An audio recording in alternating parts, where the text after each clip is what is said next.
भूर्भुवः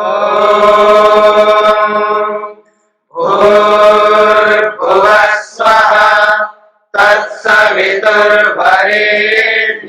भर्गो देवस्य धीमहि धियो यो नः प्रचोदयात्।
योग में बिना संयम के योग सिद्ध नहीं होता। संयम का बहुत महत्व है योग में। लोक में सांसारिक व्यवहार में जो व्यक्ति संयम रहता है वो भी लोक में अपनी प्रतिष्ठा को पाता है। संसार में रहता हुआ व्यक्ति संयम में नहीं रहता तो उसकी प्रतिष्ठा नहीं बन पाती है। जैसी प्रतिष्ठा बननी चाहिए उस व्यक्ति के प्रति जो भाव रहना चाहिए मन में वैसा भाव नहीं रह पाएगा, क्योंकि वह व्यक्ति संयमित नहीं है। पर लोक का जो संयम है उसका अर्थ अलग है, और योग में जिस संयम की बात की जाएगी वो संयम बिल्कुल अलग है। लोक में जो संयम शब्द का प्रयोग होता है वो अलग अलग नियंत्रणों को लेकर के होता है। भाई ये खाने में गया है, बस अधिकार में नहीं इसका खाना, ये खाने में नियंत्रित नहीं है, बस खाने लग जाए तो बस खा ही जाता है, देखता नहीं है, आगे पीछे नहीं देखता, किसके लिए बचा है या नहीं बचा है नहीं देखता, उसको कोई चिंता ही नहीं है। मां ने खाया, पिता ने खाया, बहन ने खाया, उसने खाया, इसने खाया, उसको कोई चिंता नहीं है, बस मेरी पूर्ति होनी चाहिए, मेरा पेट भरना चाहिए, बस खाई जाता है, वो देखता नहीं है, कंट्रोल नहीं है। उसके लिए कहा जाता संयम नहीं है। इसको खाने में संयम नहीं है। तो खाने के विषय में जब व्यक्ति नियंत्रण नहीं रखता अपने आप को, वहां इस संयम शब्द का प्रयोग करते हैं। खाने में संयम नहीं है, देखने में संयम नहीं है, बोलने में संयम नहीं है। ना बोलने में संयम है, ना खाने में संयम है, ना देखने में संयम है। अलग अलग विषयों में व्यवहार में हम देखते हैं कोई ना कोई व्यक्ति किसी ना किसी में कमजोर होता है, और उस कमजोरी को दूर करना होता है, और जब वो दूर नहीं करता तब उसको कहा जाता है इसको संयम नहीं है, इस विषय में ये संयमित नहीं है। ये जो लोक में जो संयम शब्द का प्रयोग होता है वो भी मन को नियंत्रण करने के विषय में है। मन पर कंट्रोल नहीं है, मनोनियंत्रण नहीं है, मन पर अधिकार नहीं है, अपने मन को अपने काबू में नहीं रखता व्यक्ति। बहुत बड़ी बात है, ये एक व्यवहार का है। पर योग में जिस संयम शब्द का प्रयोग होता है वो एक अलग अर्थ में होता है, जो हमने विचार किया धारणा को लेकर के योग का छठा अंग है। अपने शरीर के एक स्थान पर मन को टिकाना और टिकाए ही रखना बहुत बड़ी बात है। मन को अपने शरीर के एक स्थान पर टिकाना और टिका के रखना एक बात, और जहां पर मन को टिकाया है और वहीं पर आपको ध्यान करना होगा। ध्यान वहीं पर होगा जहां पर मन को टिकाया। क्यों? क्योंकि मन से ही तो ध्यान करेंगे, मन से ही तो ध्यान करेंगे, तो जहां पर मन को टिकाए शरीर के अंदर, देशबंधस चित्तस्य धारणा, अपने शरीर के एक देश में एक स्थान पर चित्त को यानी मन को टिकाना, रोकना या उसे बांध के रखना, इसी का नाम तो धारणा है। तो मन को टिकाया, भ्रिकुटी के मध्य भाग में टिकाया मान करके चलिए, या हृदय में टिकाया, या नासिका के अग्रभाग में टिकाया, या कंठ में टिकाया, या जिह्वा के अग्रभाग में, जहां आपकी अनुकूलता हो, सरलता हो, जहां आपका अभ्यास हो, अपने मन को अपने ही शरीर के एक स्थान पर टिकाना है। टिका दिया और मन को टिका दिया, अब जहां टिकाया वहीं पर क्या करना है? ध्यान करना है। वहीं पर ध्यान करना। किसका ध्यान करना? परमात्मा का ध्यान करना। जहां पर मन को टिकाया वहीं पर परमात्मा का ध्यान करना, क्योंकि हम इस बात को जानते हैं कि भगवान सब जगह है, सब स्थानों पर है। ऐसा कोई स्थान, जगह, स्पेस खाली तो है ही नहीं जहां भगवान ना हो। तो जहां पर टिकाया, जिस स्थान पर टिकाया, वहीं पर ध्यान करना, क्योंकि वहां पर भी परमात्मा है। तो जहां धारणा वहीं पर ध्यान, उसी स्थान पर ध्यान।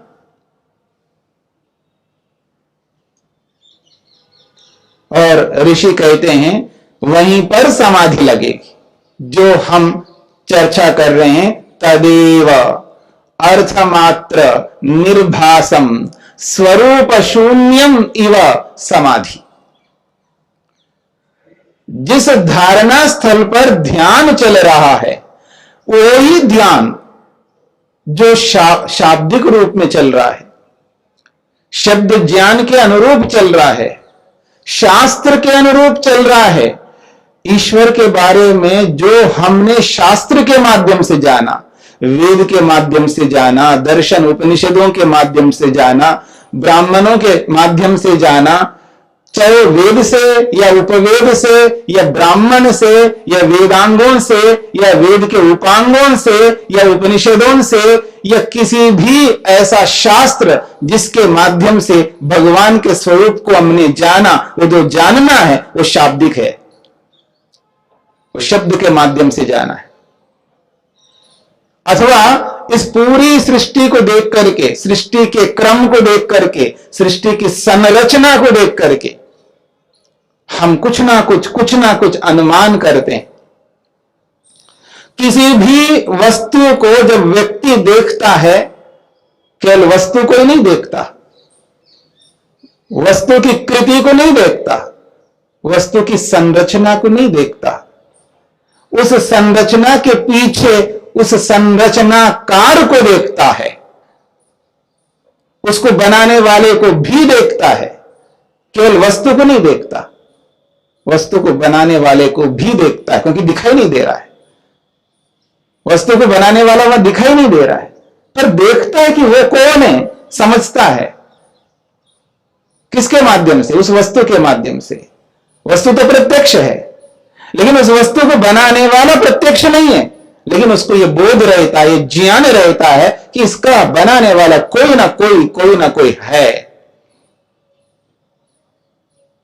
कोई ना कोई है या कोई ना कोई था।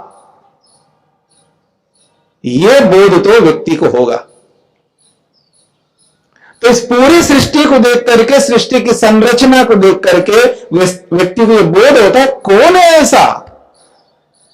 छोटी मोटी वस्तु को बनाने वाले के बारे में हम इतना आकर्षित होते हैं, इतना लट्ठू होते हैं उसके प्रति। इतनी बड़ी सृष्टि को इतनी बुद्धिमत्ता पूर्वक सिस्टमेटिकली बना हुआ है ये संसार, बहुत सिस्टम से है। कौन सी वस्तु कहां रहना चाहिए, चाहे आप स्पेस साइंस को जानो, चाहे आप वनस्पति विज्ञान को जानो या प्राणी विज्ञान को जानो, किसी भी विज्ञान को जान लीजिएगा, इस पूरी सृष्टि के विषय में आप किसी भी विज्ञान को सामने रख करके देखिएगा, वहां आपको केवल केवल केवल बुद्धि दिखती है, ज्ञान दिखता है।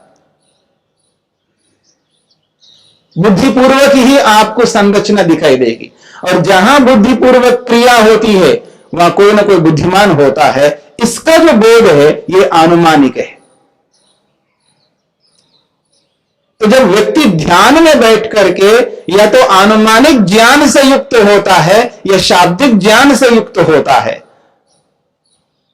ऋषि कहते हैं धारणा जहां पर है, जहां पर मन को टिकाया है, वहीं पर ध्यान कर रहे हैं। वो कैसा ध्यान चल रहा है, या तो शाब्दिक ध्यान चल रहा है या अनुमानिक ध्यान चल रहा है। दोनों में से एक ध्यान हम कर रहे होते हैं। यानी जो शब्दों से हमने सुना है, जो शास्त्र के माध्यम से सुना है भगवान के बारे में, या उसको ध्यान में रख करके ध्यान कर रहे होते हैं, अथवा जो सृष्टि क्रम को देख करके, सृष्टि की संरचना को देख करके उस बुद्धिमान का हम अनुमान करते हैं, उस अनुमान को सामने रख करके ध्यान कर रहे होते हैं।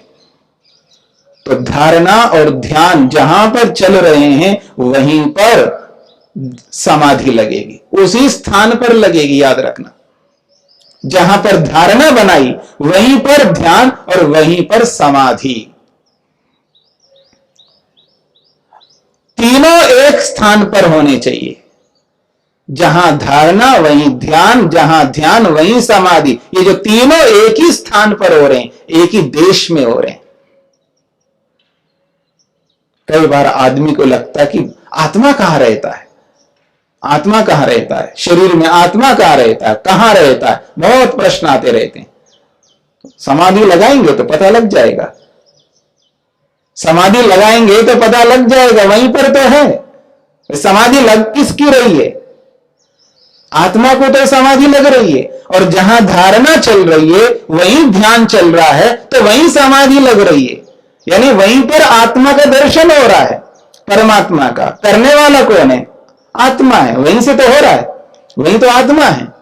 तो आप हम सब चाहें अपनी आत्मा को, स्वयं को, हमें यह पता नहीं है, ऐसा लगता है कि कहां पर है शरीर में, उसको आप उस स्थान पर ला सकते हैं जिस स्थान पर धारणा है। अपने आप आ जाएगा, आपको कुछ मेहनत पुरुषार्थ करने की जरूरत नहीं। बस ये पुरुषार्थ करना है, मन को वहां पर टिकाना है, उस स्थान पर मन को टिकाना है, वहीं पर ध्यान चल रहा है, अपने आप आत्मा वहीं पर आ जाएगा और वहीं समाधि लगेगी, वहीं आत्मा का, परमात्मा का दर्शन होगा। इसी के लिए महर्षि पतंजलि कहते हैं त्रयम एकत्र संयमा, त्रयम एकत्र संयमा, एकत्र एक स्थान पर, एक ही जगह पर, त्रयम ये तीनों। महर्षि वेदव्यास कहते हैं तदेतद धारणा ध्यान समाधि त्रयम एकत्र संयमा। वो जो धारणा है, ध्यान है और समाधि है, तीनों एक स्थान पर हैं, इसका नाम संयम है। तो योग का जो संयम है वो बिल्कुल अलग है।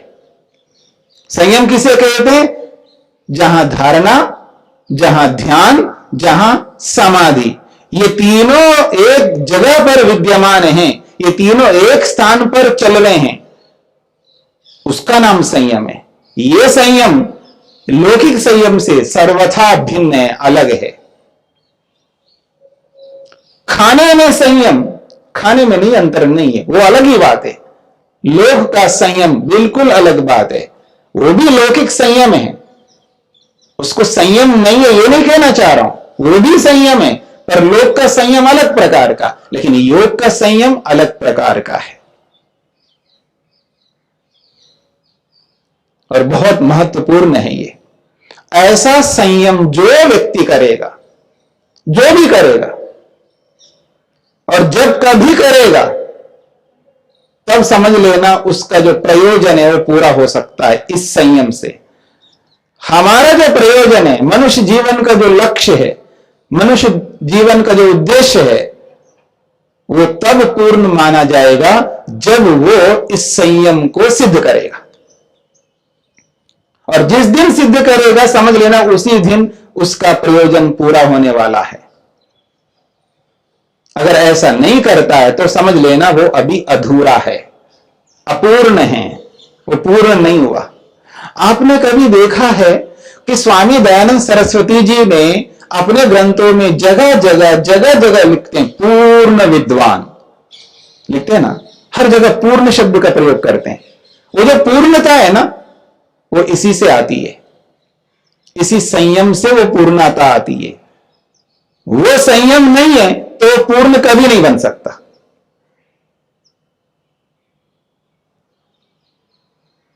पूर्णता का मतलब ही यही है, इसे व्यक्ति परिपूर्ण होता है, यानी उसका प्रयोजन पूरा होता है, और जिसका प्रयोजन पूरा होता है वही पूर्ण है, नहीं तो अपूर्ण है, वो तो अपूर्ण है।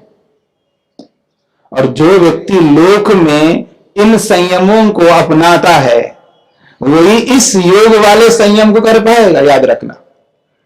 जिसको खाने में संयम नहीं है वो योग वाले संयम को कैसे कर पाएगा?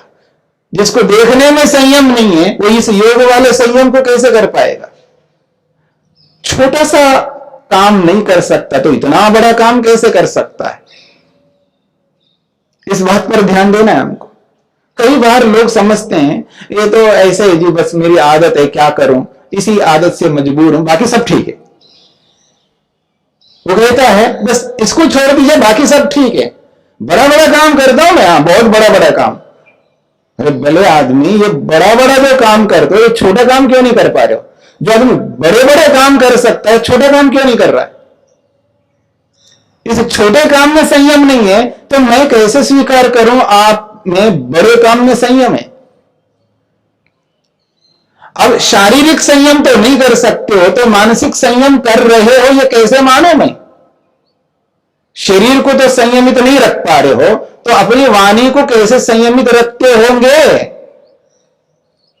भाई मेरे सामने आप नहीं बोल रहे हो, बहुत अच्छी बात है क्योंकि सामने हो, पर पीछे से नहीं बोलोगे कैसे स्वीकार करूंगा मैं? उतना नियंत्रण है क्योंकि शरीर में तो नियंत्रण नहीं है, और वाणी में कैसे नियंत्रण कर पाओगे? सामने नहीं बोलोगे, पीछे से तो बोलोगे ना, मैं देख ही नहीं रहा हूं। आदमी सामने नहीं बोलता, पीछे से बहुत बोलता रहता है, क्यों? वहां कोई रोकने वाला टोकने वाला नहीं है ना। जब आदमी झगड़ता है ना किसी के साथ में, उसके बारे में बहुत बोलता है, वो जी ऐसा है जी, ऐसा है जी। अरे उसके सामने बोलो ना, उसके सामने बोलो, उसको डर लगता है। उसके सामने बोलो तो मैंने 10 बताए तो वो 20 बताएगा, मैंने 10 बताए तो 11 बताएगा, मेरे से एक आध वो बढ़ा के बोल सकता है, इसलिए उसको डर लगता है, इसलिए सामने नहीं बोलता, पीछे पीछे बोलता रहता आदमी। तो जो व्यक्ति शरीर से संयमित नहीं है तो वो वाणी से संयमित कैसे होगा? जो व्यक्ति वाणी को कंट्रोल नहीं कर सकता, अरे चुप रहो ना, शांति से बैठो ना, नहीं रह सकता आदमी। यानी वाणी को रोक नहीं सकता, बोलता रहता है, बोलता रहता है, बोलता रहता है। वाणी पर ताला नहीं लगा सकता जो आदमी, वो मन पे कैसे ताला लगाएगा? बहुत मुश्किल है। मन पे ताला लगाना तो बहुत मुश्किल है। इसलिए पहले छोटे छोटे विषयों को नियंत्रित करना होता है। चाहे खाने में नियंत्रण हो, चाहे देखने में नियंत्रण हो, चाहे सूंघने में नियंत्रण हो, चाहे छूने में नियंत्रण हो, चाहे सुनने में नियंत्रण हो। हम ऐसे बोलते हैं भद्रम कर्णेभिष्वणयाम देवाः, हम ऐसे ही बोलते हैं क्या? भद्रम पश्येमाक्षभिर्यजत्राः, ऐसे बोलते हैं क्या? देखने में संयम करना ही पड़ेगा, सुनने में संयम करना ही पड़ेगा, बोलने में संयम करना ही पड़ेगा। तो ये जो लौकिक संयम है ना, जो आदमी इन लौकिक संयमों को नहीं करता तो वो योग के संयम को नहीं कर सकता, कर ही नहीं सकता। इसलिए महर्षि पतंजलि कहते हैं त्रयमेकत्र संयमः, तदेतद् धारणा ध्यान समाधि त्रयमेकत्र संयमः। एकत्र, इस एकत्र शब्द को स्पष्ट करते हैं महर्षि वेदव्यास। एक विषयानि त्रीणि साधनानि संयम इति उच्यते। इस बात को पकड़ने का प्रयत्न करना। वो कहते हैं एक विषयानि त्रीणि साधनानि संयम इति उच्यते, और उसको ले आओ ध्यानम निर्विषयम मनः, दोनों को जोड़ लो। ध्यानम निर्विषयम मनः, मतलब विषय ही नहीं बता रहे, कोई विषय नहीं होना चाहिए। इसलिए आदमी क्या करता है, कुछ नहीं सोचना है। ध्यान में क्या होता है, कुछ नहीं सोचना ही नहीं, ब्लैंक रखो। मतलब मूर्छित होना चाहते हो, बेहोश होना चाहते हो क्या? मतलब कुछ नहीं विचारने का मतलब क्या होता है? कुछ नहीं सोचने का मतलब यह होता है कि बेहोश हो जाना। कोई विषय नहीं रहने का मतलब है होश में नहीं रहना, तभी हो सकता है कुछ ना होना। इसलिए निर्विषय का मतलब है सांसारिक विषय ना हो। विषय शब्द सांसारिक विषयों के लिए आता है, लेकिन कोई ध्येय ना हो उसके लिए संकेत नहीं करते। अगर कोई ध्येय ना हो तो फिर ये क्यों कहते वेद व्यास एक विषयानि त्रीणि साधनानि, इस पर क्यों ध्यान नहीं देंगे हम? वो कहते एक विषयानि त्रीणि साधनानि संयम इति उच्यते। एक विषय में तो ये तीनों रहना चाहिए। वो एक विषय कौन है? परमात्मा, आत्मा, जिसकी आप समाधि लगाना चाहते हैं वो विषय, वो तो रहना पड़ेगा। पर वो विषय शब्द से लौकिक रूप रस गंध स्पर्श शब्द रूपी विषय नहीं है। विषय तो विषय होते हैं, लेकिन यहां व्यापक अर्थ में विषय शब्द है।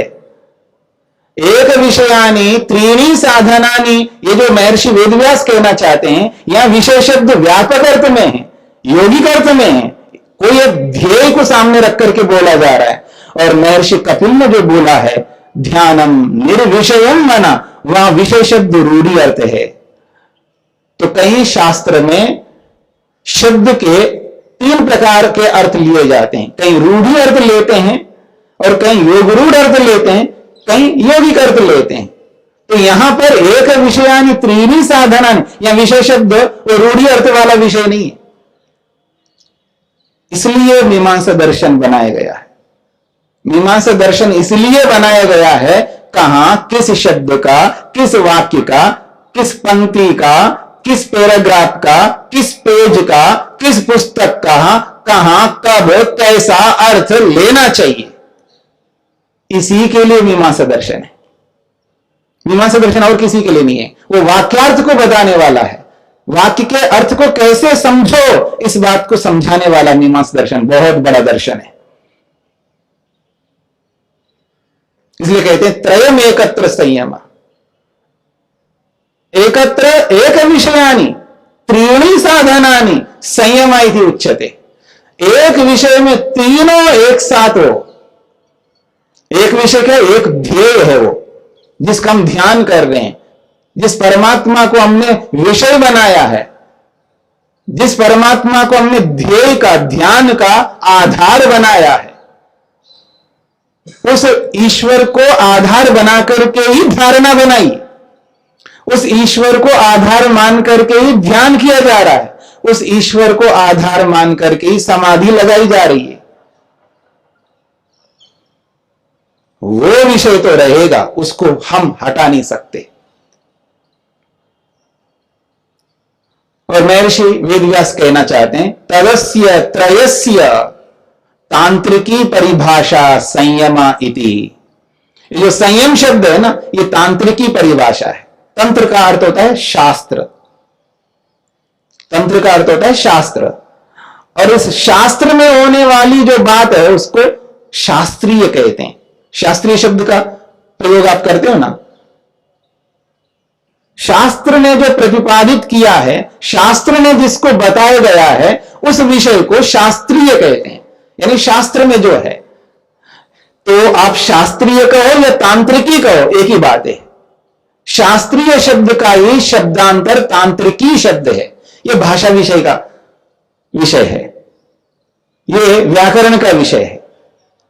तंत्र शब्द में ठक प्रत्यय करके तांत्रिका बना लो, गीत प्रत्यय करके तांत्रिकी बना लो, बस हो गए। अब ये शब्द शास्त्र को जानने वाले समझते हैं, तंत्र का मतलब शास्त्र है और उसमें ठक प्रत्यय कर को तांत्रिका बना लो वृद्धि करके, फिर तांत्रिका में स्त्रीलिंग में गीप ला करके तांत्रिकी बना लो, बस हो गया, शब्द बन गया। जो तांत्रिकी शब्द का अर्थ है वही शास्त्रीय शब्द का अर्थ है, दोनों में कोई अंतर नहीं है।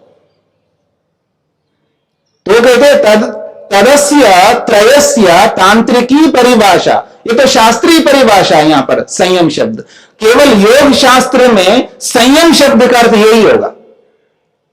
हर शास्त्र की अपनी एक विशिष्टता होती है। योग में योग का अर्थ अलग है, योग में योग का अर्थ अलग है। आप सब जानते हैं जो योग के बारे में सुनते हैं, क्या है योग का अर्थ? यही हो ना, योग का अर्थ समाधि है, या और विस्तार से कहो तो योगस चित्त वृत्ति निरोधा, यही है ना, योगस चित्त वृत्ति निरोधा, इसी को तो कहेंगे ना, चित्त की वृत्तियों को रोकने का नाम योग है। तो यहां योग का अर्थ अलग है और आयुर्वेद में योग का अर्थ अलग है। आयुर्वेद में योग का अर्थ अलग है। गुण शब्द का अर्थ व्याकरण में अलग है, गुण शब्द का अर्थ आयुर्वेद में अलग है। वृद्धि शब्द का अर्थ व्याकरण में अलग अर्थ है, वृद्धि शब्द का अर्थ लोक में अलग अर्थ है। तो अलग अलग शास्त्रों की अपनी अपनी परिभाषाएं होती है। तो ठीक इसी प्रकार से योग शास्त्र में संयम का अर्थ अलग है और लोक में संयम का अर्थ अलग है। तो लौकिक संयम भी संयम है और योगिक संयम भी संयम है, दोनों ठीक है, दोनों ही उचित है। प्रसंग के अनुसार वो संयम भी ठीक है, प्रसंग के अनुसार ये संयम भी ठीक है। इस संयम को उस संयम में जोड़ना नहीं, उस संयम को इस संयम में जोड़ना नहीं, बस इतना अंतर है। तो ये है संयम का अर्थ।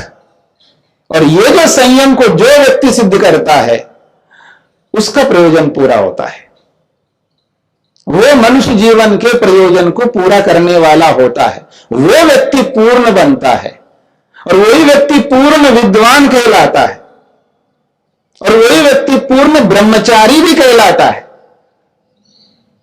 वही व्यक्ति हर विषय में पूर्ण होता है क्योंकि उसने अपना प्रयोजन ही पूरा कर लिया। जिसने अपने प्रयोजन को पूरा कर लिया है उसको पूर्ण कहते हैं।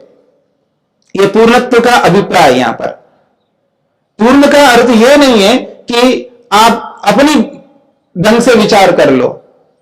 पूर्ण विद्वान का मतलब है उसको स्पेस साइंस का पता चलना चाहिए, उसको भूगर्भ विद्या का, उसका वनस्पति विद्या का, उसको ये पता नहीं कितनी विद्या है जिसका कोई अंत ही नहीं है। एक विषय में भी कोई अंत नहीं है, एक ही विषय में कोई अंत नहीं है।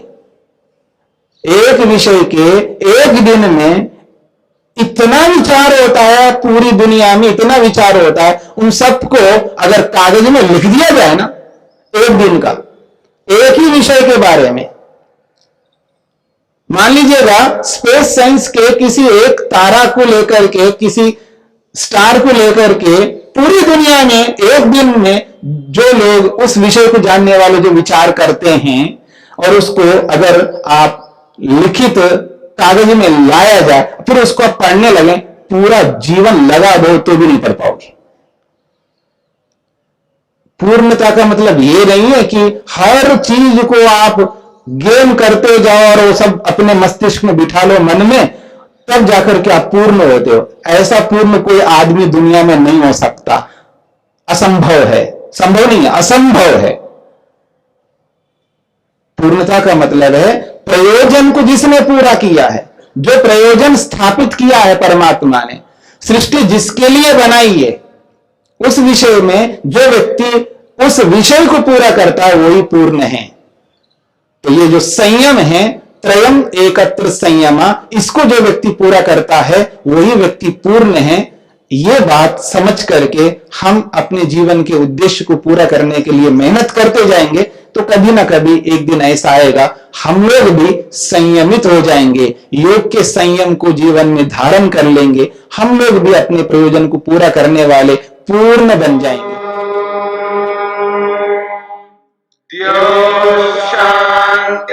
शांतिरंतरिक्षं शांति पृथ्वी शांतिरापः शान्तिरोषधयः शान्तिः वनस्पतयः शान्तिर्विश्वे देवा शान्तिर्ब्रह्म शान्ति सर्वं शान्ति शान्तिरेव शान्ति क्षमा शान्तिरेधि ॐ शान्ति शान्ति शान्तिः